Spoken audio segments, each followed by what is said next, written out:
अस्सलामु अलैकुम वरहमतुल्लाहि वबरकातुहू। नहमदहू व नुसल्ली अला रसूलिहिल करीम। अम्मा बाद फ़ौज़ु बिल्लाहि मिनश शैतानिर रजीम। बिस्मिल्लाहिर रहमानिर रहीम। अस्सलातु अस्सलामु अलैका या रसूलल्लाह व अला आलिका व अस्हाबिका या हबीबल्लाह। अस्सलातु मिअराजुल मोमिनीन। नमाज मोमिनों की मिराज है और अफ़ज़लुल इबादत है, जिसका कायम करना, पढ़ना और जिसकी हिफाजत करना हर बंदे मोमिन पर फ़र्ज़ करार दिया गया है। मगर आज हालात अजीब व गरीब हैं कि लोग नमाज की अहमियत, फ़जीलत और उसकी इफ़ादियत से हद दर्जा बेखबर हैं, जबकि बरोज़े हश्र सबसे पहले नमाज के बारे ही अल्लाह अज़्ज़ा वजल की बारगाह में जवाब देना है।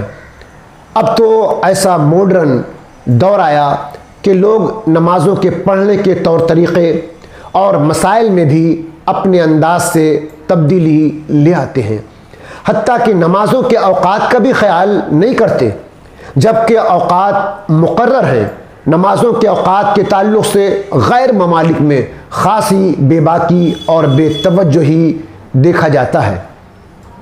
हज़रत अब्दुल्ला बिन अब्बास रज़ियल्लाहु ताला अन्हु से दरियाफ़्त किया गया, क्या 5 नमाज़ों का बयान कुरान पाक में है?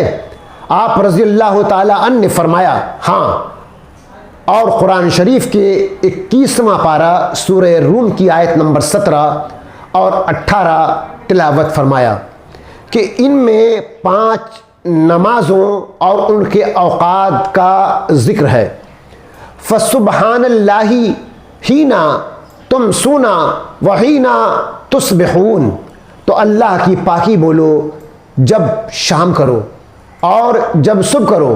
फ़सुब्हानल्लाहि, तो अल्लाह की पाकी बयान करो, यानी ऐ मोमिन बंदो और बंदियों, जब तुमने नेक आमाल करने वाले मुसलमानों को मिलने वाले सवाब और नेमतें, यूं ही झुटलाने वाले कुफ्फार को होने वाले अजाब के बारे में जान लिया, तो सुबह व शाम हर उस चीज़ से अल्लाह ताला की पाकी बयान करो जो उसकी शान के लायक है। यहाँ अल्लाह की पाकी बयान करने से मुतल्लिक़ मुफस्सिरीन का कौल ये भी है कि इससे मुराद नमाज अदा करना है।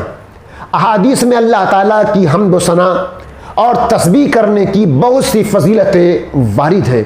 यहाँ पर 2 फ़ज़ाइल बयान कर रहा हूँ। नंबर 1, हज़रत अबी हुरैरा रज़ियल्लाहु ताला अन्हु से रिवायत है कि नबी अकरम सल्लल्लाहु ताला अलैहि वसल्लम ने इरशाद फरमाया, 2 कलमे ऐसे हैं जो ज़ुबान पर हल्के हैं, मीज़ान अमल में भारी और अल्लाह ताला को बहुत पसंद हैं। वो 2 कलमे क्या हैं? सुब्हानल्लाहि व बिहम्दिही, सुब्हानल्लाहिल अज़ीम।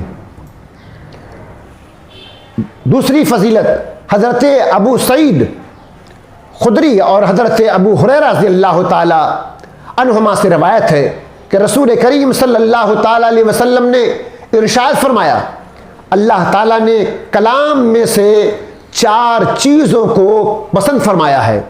नंबर 1 सुबहान अल्लाह, नंबर 2 अल्हम्दुलिल्लाह, नंबर 3 ला इलाहा इल्लल्लाह, नंबर 4 अल्लाहु अकबर।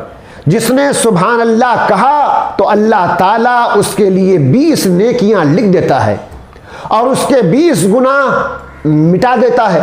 जिसने अल्हम्दुलिल्लाह कहा तो उसके लिए भी इसी के मिस्ल है। जिसने ला इलाहा इल्लल्लाह कहा तो उसके लिए भी इसी के मिस्ल है। और जिसने अपनी तरफ से अल्हम्दुलिल्लाहि रब्बिल आलमीन कहा तो उसके लिए 30 नेकियां लिखी जाएंगी और उसके 30 गुनाह मिटा दिए जाएंगे। हीना तुम सूना व हीना तुस्बिहून। दूसरे कौल के मुताबिक इस आयत में 3 नमाजों का बयान हुआ। शाम में मगरिब और इशा की नमाजें आ गईं, जबकि सुबह में नमाज फजर आ गई। और आयत नंबर 18 में वलहुल हम्द फिस समावाति वल अर्दी व अशिय्यन व हीना तुज़हिरून, और उसी की तारीफ़ है आसमानों और ज़मीन में, और उस वक्त जब दिन का कुछ हिस्सा बाकी हो और जब तुम दोपहर करो। इस तरह इस आयत में नमाज असर और ज़ोहर का बयान हुआ। नमाज के लिए ये 5 औकात मुकर्रर फरमाने की हिकमत ये है कि अफजल आमाल वो हैं जो हमेशा हो, और इंसान ये कुदरत ताकत नहीं रखता कि अपने तमाम औकात नमाज में लगाए, क्योंकि उसके साथ खाने पीने वगैरह और बहुत सारी ज़रूरियात हैं।